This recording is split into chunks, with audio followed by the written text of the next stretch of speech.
এই হচ্ছে নীলগিরির প্রসাদ। তো আমরা আজকে ঠিক করেছিলাম যে সারাদিন দর্শন করে নীলগিরিতে প্রসাদ পাবো, তো সেই জন্য আমরা নীলগিরিতে প্রসাদ পেতে এসে গেছি। তো দেখো এখানে কত প্রসাদ আছে, শুধু আমরা কিন্তু নয়, এখানে অনেকেই প্রসাদ পায় আর অনেকে আছে প্রসাদ পাওয়ার জন্য। আমার চ্যানেলে যারা নতুন অবশ্যই সাবস্ক্রাইব করে নিও। তো এখানে প্রসাদ পাওয়ার জন্য কিন্তু আমরা দেখো টিকিট কেটে ফেলেছি, আর এখানে প্রসাদ পাওয়ার জন্য এক একজনের কিন্তু 70 টাকা করে নেয়। আমরা সবাই প্রসাদ পেতে বসে পড়েছি, আমরা যে কজন গিয়েছিলাম কিন্তু সবাই প্রসাদ পাচ্ছি এখানে। আর এখানে প্রসাদের এত সুন্দর টেস্ট না, প্রসাদ পেলে সত্যি কথা বলতে জানতেই পারতাম না। আমাদের সবাইয়ের কিন্তু প্রসাদের টেস্ট খুবই ভালো লেগেছে। চলো প্রসাদে কি কি আছে একবার দেখে নিই।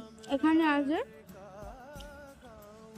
চানা মশলা, আছে পনির, চানা পনির। আর এটা কি সবজি? এটা একটা লাবড়া সব রকম দিয়ে, আর এটা মটর ডাল, আর একটা চাটনি।